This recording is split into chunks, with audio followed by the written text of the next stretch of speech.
নবমী, বিদায়ের সুর, লাস্ট পেলে বাঙালির প্রাণের পুজো। যদিও বৃষ্টি মাথায় নিয়েই পুজো মুডে জেলা থেকে কলকাতা এবং আমরা সব জায়গার ছবি দেখাচ্ছি দুর্গা বন্দনায় জমজমাট বারোয়ারি থেকে একেবারে থিমের পুজো। এবং শুরুতেই নজর রাখি একটু চন্দননগরের শিল্পীর হাতে তৈরি মা কোলাঘাটে। কোলাঘাট সংকেত ও ছাত্র সংঘের পুজোয় জগদ্ধাত্রী ঘরানার দুর্গা প্রতিমা। 53 বছরের পুজোয় বিশেষ আকর্ষণ হচ্ছে 20 ফুটের প্রতিমা। আমাদের সঙ্গে সেখান থেকে সরাসরি রয়েছেন প্রতিনিধি সুজিত। সুজিত, তোমায় মহানবমীর শুভেচ্ছা। তুমি যেখানে রয়েছো সেখানে 20 ফুটের প্রতিমা রয়েছে, ঠিক কিরকম আবহ সব মিলিয়ে, এবং আজ নবমীর সন্ধে ভিড় কতটা? দেখো, তুমি সবটাই বললে এবং সবই ঠিকঠাক বললে, এবং তার সঙ্গে যুক্ত করি আমি দাঁড়িয়ে রয়েছি কোলাঘাট অর্থাৎ রূপনারায়ণের তীরে। সেখানেই কিন্তু এই পুজো মণ্ডপ। আর যে প্রতিমার কথা বললে জগদ্ধাত্রী বলে মডেলে যেটা প্রতিমা হয়েছে সেই আদলে সেটা কিন্তু রয়েছে, এবং একই সঙ্গে এই প্রতিমা দেখার জন্য মানুষজন কিন্তু ভিড় জমাচ্ছেন। সেখানে দেখতে পাচ্ছি বিভিন্ন জায়গা থেকে আসছেন মানুষজন। পিন্টু, তুমি দেখাতে পারো, মানুষ কিন্তু রয়েছেন, কারণ বৃষ্টির মধ্যেও আসছেন। কতগুলো ঠাকুর দেখলে আজকে? 5টা। এখন কোথায় দেখছো? এখন কোলাঘাটে। কেমন লাগছে? খুব ভালো লাগছে। খুব ভালো লাগছে এটা বলছেন, এবং বলাটা স্বাভাবিক। এবং কেমন লাগছে? হ্যাঁ, সুন্দর। এখানে পরিস্থিতি এবং যে থিম তুলে ধরা হয়েছে আমরা দেখতে পাচ্ছি, সংকেত ক্লাব সবসময়ের জন্যই একটা আলাদা রকম থিম তুলে ধরে আলাদা রকম। হ্যাঁ, আমারও আলাদা রকম মনে হয়েছে। ভালো লাগছে, খুব ভালো লেগেছে। ফার্স্ট টাইম দেখেছি চন্দননগরে আদলে তৈরি করা, এবং রাস্তায় জুড়ে কিন্তু রয়েছে চন্দননগরের আলো। প্রতিমা তৈরি হচ্ছে চন্দননগরের হাতে। আপনারা একটা সমাজ সেবাকে গুরুত্ব দিয়েছেন, কি ব্যাপার? আমরা দেখুন, উৎসব অনুষ্ঠানের সাথে জনকল্যাণটা একটু গুরুত্ব দিই। যেমন এই বছর আমরা একটা সরকারের সাথে চুক্তি হয়েছে, এই বছর পুজো থেকে আগামী বছর পুজো পর্যন্ত পূর্ব মেদিনীপুর জেলায় সরকারি চিকিৎসাধীন যত যক্ষা রোগী আছে তাদের আমরা প্রতি মাসে পুষ্টি বা সুষম খাদ্য উপহার দেবো। একেবারে বেশ, ধন্যবাদ সুজিত। আমরা দেখলাম কোলাঘাটের ছবি। আর এবার চলুন ঘুরে আসি বালুরঘাট থেকে। 61 বছরে পড়ে গেল বালুরঘাটের অভিযাত্রী ক্লাব, এবং এবছরের থিম মা আনন্দময়ী। আমাদের সঙ্গে সেখান থেকেই রয়েছেন সরাসরি প্রতিনিধি অনুপ সান্যাল। অনুপ, তোমায় নবমীর শুভেচ্ছা। তুমি যেখানে রয়েছো সেখানে এবছরের থিম করা হয়েছে মা আনন্দময়ী। কিভাবে ফুটিয়ে তোলা হয়েছে এবং এখন ঠিক কিরকম আবহ তুমি দেখতে পাচ্ছ? সন্ধ্যে 6টা বলে কথা, নবমীর সন্ধে বলে কথা।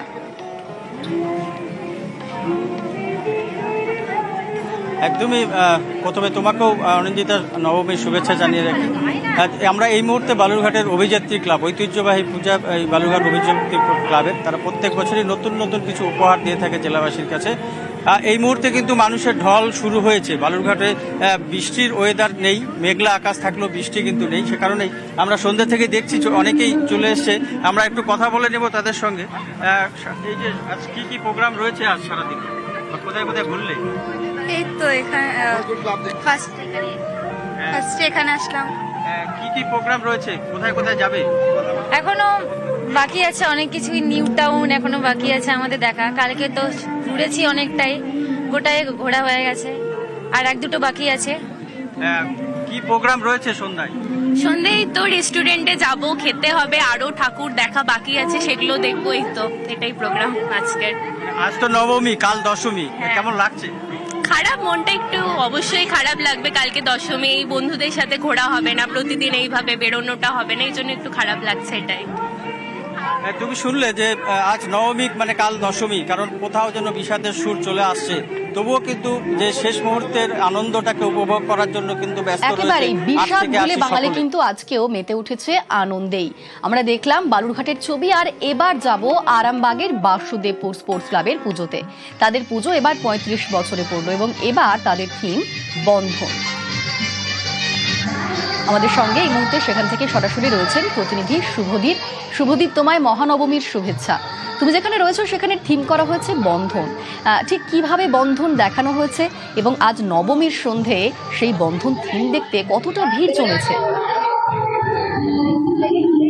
একেবারে দেখো অনিন্দিতা, তোমাকেও শুভ নবমী এবং নিউজ 18 বাংলার সমস্ত দর্শককে শুভ নবমীর শুভেচ্ছা।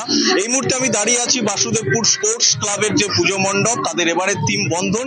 বিকেলে কয়েক পশলা বৃষ্টি সত্ত্বেও কিন্তু দুর্যোগ যে বাঙালিকে আটকে রাখতে পারে না, তোমাকে ভিড়ের ছবিটা দেখলেই বোঝা যাবে। আকাশে দুর্যোগ সত্ত্বেও কিন্তু মানুষ সেই দুর্যোগ উপেক্ষা করে এই প্যান্ডেলে ভিড় জমাচ্ছেন এবং এখানকার যে থিম বন্ধন, সেই বন্ধন থিম কিন্তু তারা চুটিয়ে উপভোগ করছেন। এই দেখো প্রত্যেকে সেলফি তুলতে ব্যস্ত, কেউ ছবি তুলতে ব্যস্ত, মণ্ডপ দর্শন করছেন এবং যে দর্শনার্থীরা ঠাকুর দেখে বেরিয়ে আসছেন, আমি কথা বলার চেষ্টা করব সেরকম কেমন দেখছেন ঠাকুর, কেমন লাগলো? ভালো। কেমন লাগলো আজকের থিম? এই থিম ভালো লেগেছে। এরপর কি প্ল্যান? পুজো সারা রাতের কি প্ল্যান? আজকেই তো শেষ নবমী, কি প্ল্যান এরপর? প্যান্ডেল হপিং করব। দেখো শেষ মুহূর্তের কিন্তু প্যান্ডেল হপিং এই মুহূর্তে করছেন আরামবাগ বাসীও, কিন্তু নবমীর শেষ মুহূর্তে যে প্যান্ডেল হপিং, সেই প্যান্ডেল হপিং এ কিন্তু মেতেছে অনিন্দিতা। একেবারে বৃষ্টির ভ্রুকুটি উপেক্ষা করেই সবাই বেরিয়ে পড়েছেন এবং নবমীর শেষ মুহূর্তে একেবারে আনন্দটা চেটেপুটে নিচ্ছেন প্রত্যেকেই। আমরা এবার একটু যাব বহরমপুরের দিকে। বহরমপুরের লোয়ার কাদাই, সেখানে এবার পুজোতে ভিড় জমিয়েছেন প্রত্যেকেই। আমাদের সঙ্গে সেখান থেকেই সরাসরি রয়েছেন প্রতিনিধি প্রণব। তোমায় নবমীর শুভেচ্ছা। এবং আমরা দেখছি প্রত্যেক জায়গাতে কিন্তু এবার জেলা একেবারে সমানে টক্কর দিচ্ছে কলকাতাকে, নানান রকম থিমের পুজো, এবং সেই থিমের পুজো দেখতে প্রচুর মানুষও ভিড় জমিয়েছেন। নবমীর সন্ধ্যায় ঠিক কতটা ভিড় জমেছে?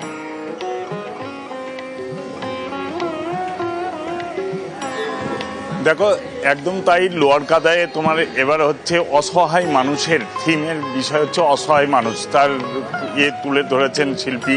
এবং এই পুজো দেখতে সন্ধ্যাবেলা থেকে যত সময় যাচ্ছে তত কিন্তু মানুষের ভিড় জমতে শুরু করেছে এবং প্রচুর পরিমাণে দর্শক কিন্তু আসতে শুরু করেছে।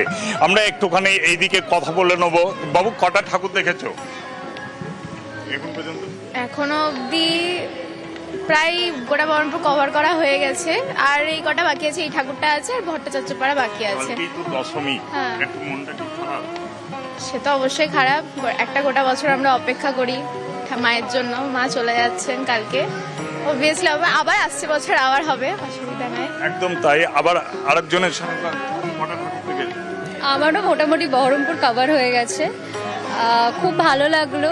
আর মা চলে যাবে আজকে নবমীর রাত, কালকে দশমী, তো আমারও একই কথা, আসছে বছর আবার হবে।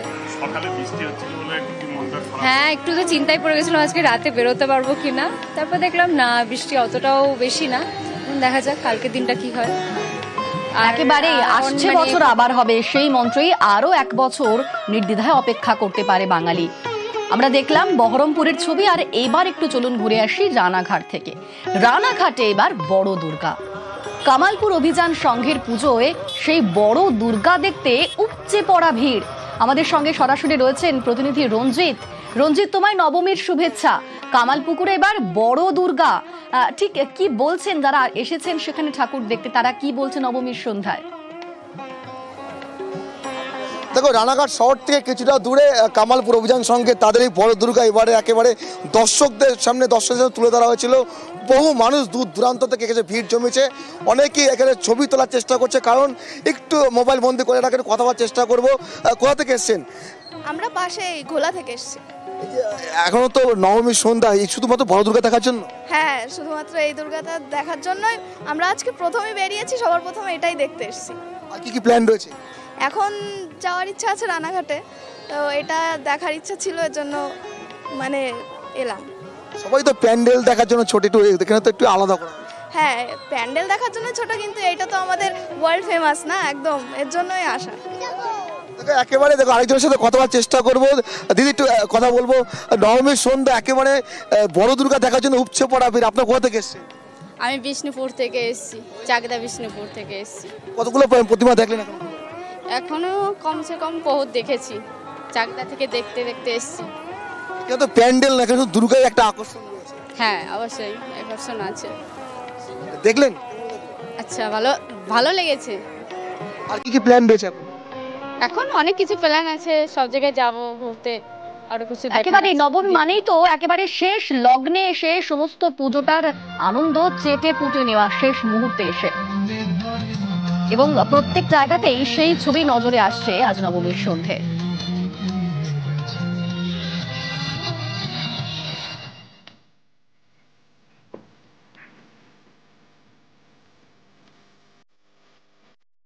বছরভর অপেক্ষার পর সপ্তমী, অষ্টমী, তারপর নবমী। নবমী শেষ হতে আর মাত্র কয়েক ঘন্টা।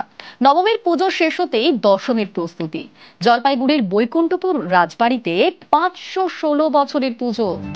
সাবেকিয়ানার ঐতিহ্য মেনেই মাতৃবন্দনা এবং শেষ মুহূর্তে মাকে দেখার জন্য রীতিমতো ভিড় জমেছে। আর এই মুহূর্তে আমাদের সঙ্গে সেখান থেকে রয়েছেন প্রতিনিধি শান্তনু। শান্তনু, তোমায় নবমীর শুভেচ্ছা। বৈকুণ্ঠপুর রাজবাড়ি, যেখানে 516 বছরের পুরনো পুজো, একেবারে সাবেকিয়ানা, ঐতিহ্য, আবেগ সবকিছু মিলেমিশে একাকার। নবমীর সন্ধ্যায় ঠিক কিরকম আবহ সেখানে?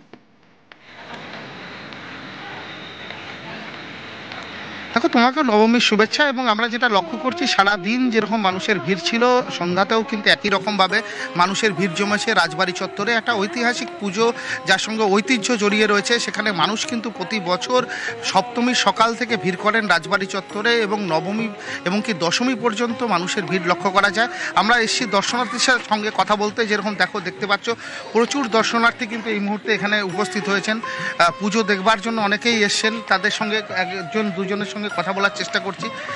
আপনার সাথে একটু কথা বলে নিই। আপনার নাম, কোথা থেকে এসেছেন? আমার নাম পলিমা লাগায়। প্রতিবারই আসেন রাজবাড়ি পুজো? হ্যাঁ হ্যাঁ, প্রতিবারই লাগে। ভালো লাগে। নবমী সন্ধ্যায় কেমন লাগছে? খুব ভালো লাগছে। একটা তো বিষাদ রয়েছে, হ্যাঁ, পুজো প্রায় শেষের দিকে। খুব ভালো লাগছে, কিন্তু মায়েদের মুখ একটু মন টন খারাপ আজকে, কালকে চলে যাবে। এর জন্য পরিবার নিয়ে এসেছেন? পরিবার নিয়ে আসছে না, আমার বৌমা আর নাতি আসছে। সকল মিলে সপরিবারের প্রতিমা দর্শনে বেরিয়েছেন? হ্যাঁ হ্যাঁ। আচ্ছা আচ্ছা, ঠিক ঠিক। আপনার সাথে একটু কথা বলে নেওয়ার চেষ্টা করছি। কেমন লাগছে নবমীর সন্ধ্যা? খুব ভালো করে উপভোগ করছি। একেবারেই কোথাও কি একটু হলেও মন খারাপ, কিন্তু এখনই একেবারেই বিষাদের কথা বলবো না, এখন শুধুই আনন্দের কথাই হবে।